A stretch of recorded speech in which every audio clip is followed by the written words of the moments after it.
A reading from Cepher of the Prophet CHANOK, also called the Book of the Prophet ENOCH, Chapters 11 through 20. Chapter 11. In those days I will open the treasures of blessing which are in heaven, that I may cause them to descend upon earth, and upon all the works and labor of man. Peace and equity shall associate with the sons of men all the days of the world, in every generation of it. Chapter 12. Before all these things CHANOK was concealed, nor did any one of the sons of men know where he was concealed, where he had been and what had happened. He was wholly engaged with the holy ones, and with the watchers in his days. I, CHANOK, was blessing the great Yahuwah and King of Peace. Behold, the watchers called me, CHANOK the scribe. Then Yahuwah said to me, CHANOK, scribe of righteousness, go tell the watchers of heaven, who have deserted the lofty sky and their holy everlasting station, who have been polluted with women, and have done as the sons of men do by taking themselves women, and who have been greatly corrupted on the earth, that on the earth they shall never obtain peace and remission of sin, for they shall not rejoice in their offspring. They shall behold the slaughter of their beloved, shall lament for the destruction of their sons, and shall petition forever, but shall not obtain mercy and peace. Then, chapter 13. Then CHANOK, passing on, said to Azazel, you shall not obtain peace. A great sentence is gone forth against you. He shall bind you, neither shall relief, mercy, and supplication be yours, on account of the oppression which you have taught, and on account of every act of blasphemy, tyranny, and sin, which you have discovered to the children of men. Then departing from him, I spoke to them all together, and they all became terrified and trembled, beseeching me to write for them a memoriam of supplication, that they might obtain forgiveness, and that I might make the memorial of their prayer ascend up before the Elohim of heaven, because they could not themselves thenceforwards address him, nor raise up their eyes to heaven on account of the disgraceful offense for which they were judged. Then I wrote a memorial of their prayer and supplications for their ruachath, for everything which they had done, and for the subject of their entreaty, that they might obtain remission and rest. Proceeding on, I continued over the waters of Dan, which is on the right to the west of Hermon, reading the memorial of their prayer until I fell asleep. And behold, a dream came to me, and visions appeared above me. I fell down and saw a vision of punishment, that I might relate it to the sons of heaven and reprove them. When I awoke, I went to them. All being collected together, stood weeping in Ubez-Seael, which is situated between Lebanos and Seneser, with their faces veiled. I related in their presence all the visions which I had seen in my dream, and began to utter these words of righteousness, reproving the watchers of heaven. Chapter 14. This is the Cepher of the words of righteousness, and of the reproof of the watchers, who are from eternity, according to that which he, who is holy and great, commanded in the vision. I perceived in my dream that I was now speaking with a tongue of flesh, and with my breath which Elohim has put into the mouth of men, that they might converse with it, and understand with the heart, as he has created and given to men the power of comprehending the word of understanding. So has he created and given to me the power of reproving the watchers, the offspring of heaven. I have written your petition, and in my vision it has been shown me that what you request will not be granted you, as long as the world endures. Judgment has been passed upon you. Your requests will not be granted you. From this time forward, never shall you ascend into heaven. He has said that on the earth he will bind you, as long as the world endures. But before these things you shall behold the destruction of your beloved sons. You shall not possess them, but they shall fall before you by the sword. Neither shall you entreat for them, not for yourselves, but you shall weep and supplicate in silence, the words of the Cepher which I wrote. A vision thus appeared to me. Behold, in that vision clouds and a mist invited me. Agitated stars and flashes of lightning impelled and pressed me forwards, while winds in the vision assisted my flight, accelerating my progress. They elevated me aloft to heaven. I proceeded until I arrived at a wall built with stones of crystal. A tongue of fire surrounded it, which began to strike me with terror. Into this vibrating flame I entered, and drew nigh to a spacious habitation built also with stones of crystal. Its walls, too, as well as pavement, were formed with stones of crystal, and crystal likewise was the ground.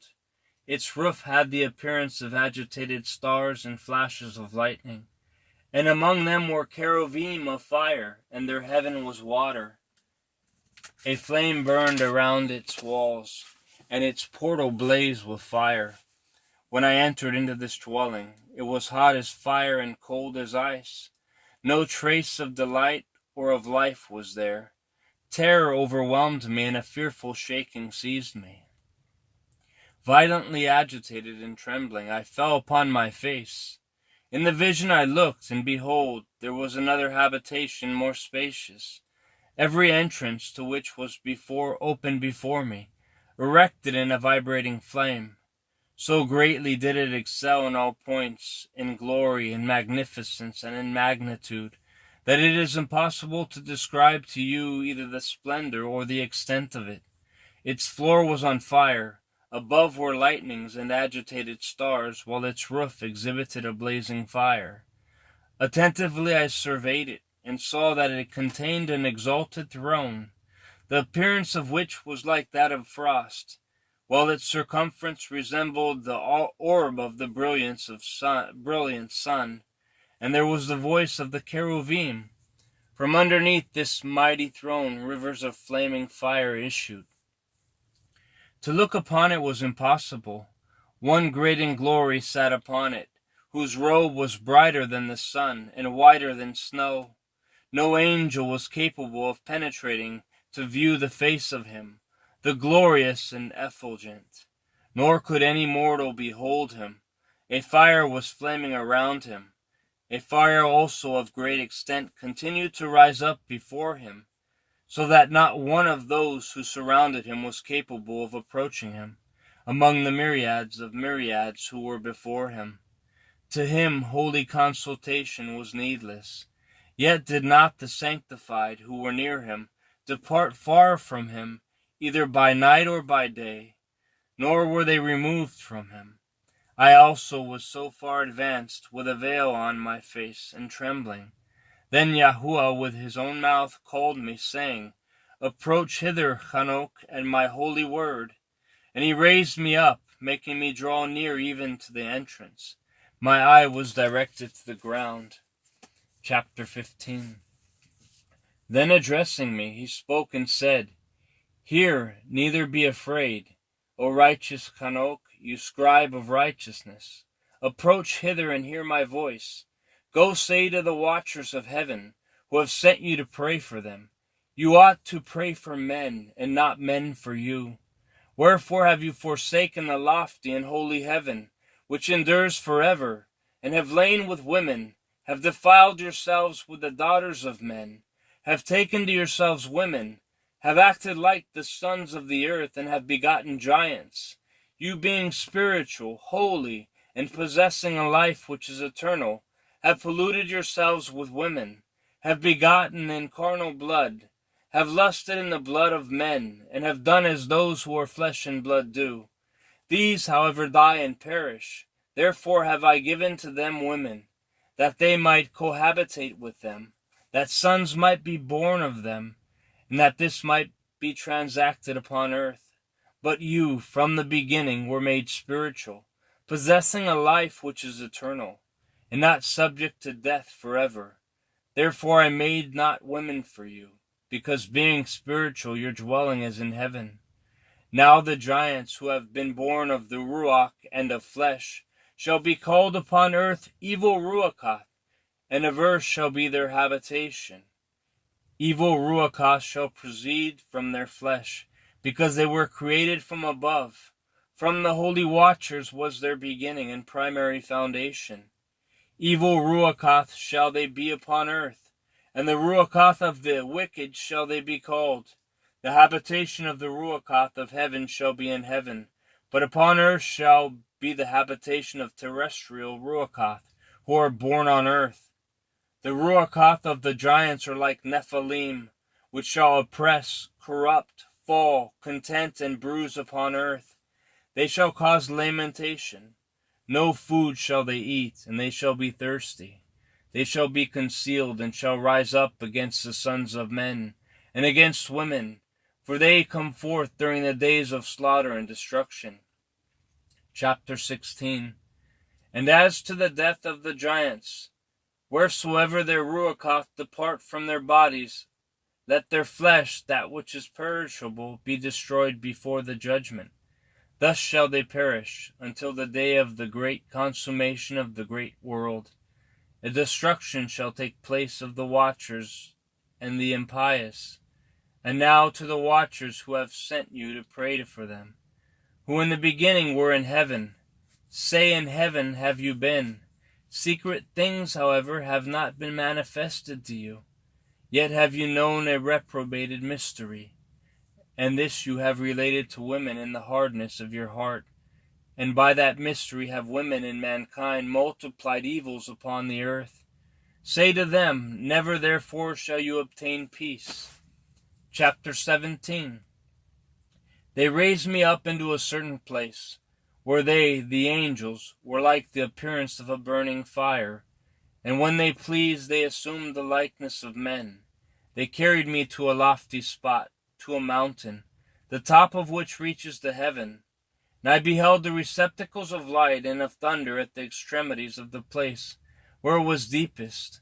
There was a bow of fire and arrows in their quiver, a sword of fire and every species of lightning. Then they elevated me to a babbling stream and to a fire in the west, which received all the setting of the sun. I came to a river of fire which flowed like water, and emptied itself into the great sea westwards. I saw every large river until I arrived at the great darkness. I went to where all of flesh migrate, and I beheld the mountains of the gloom which constitutes winter, and the place from which issues the water, and every abyss. I saw also the mouths of all the rivers in the world, and the mouths of the deep. Chapter 18. I then surveyed the receptacles of all the winds, perceiving that they contributed to adorn the whole creation, and to guard the foundation of the earth. I surveyed the stone which supports the corners of the earth. I also beheld the four winds which bear up the earth, and the expanse of heaven. And I beheld the winds occupying the exalted sky, arising in the midst of heaven and of earth, and constituting the pillars of heaven. I saw the winds which turn the sky, which cause the orb of the sun, and of all the stars to set. And over the earth I saw the winds which support the clouds. I saw the path of the angels. I perceived at the extremity of the earth the expanse of heaven above it.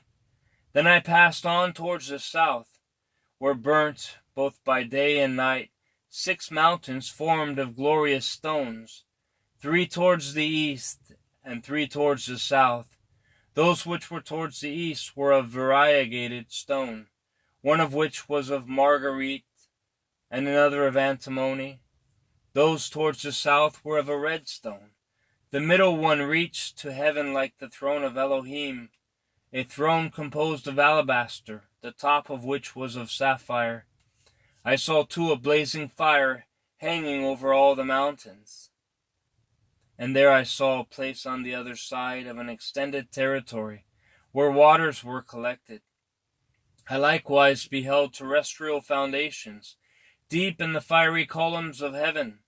And in the columns of heaven I beheld fires, which descended without number, but neither on high, nor into the deep, Over these fountains also I perceived a place which had neither the expanse of heaven above it, nor the solid ground beneath it. Neither was there water above it, nor anything on wing, but the spot was desolate. And there I beheld 7 stars like great blazing mountains, and like Ruachoth entreating me. Then the angel said, This place, until the consummation of heaven and earth, will be the prison of the stars and the host of heaven. The stars which roll over fire are those which transgressed the commandment of Elohim before their time arrived, for they came not in their proper season. Therefore was he offended with them and bound them until the period of the consummation of their crimes in the secret year. Chapter 19.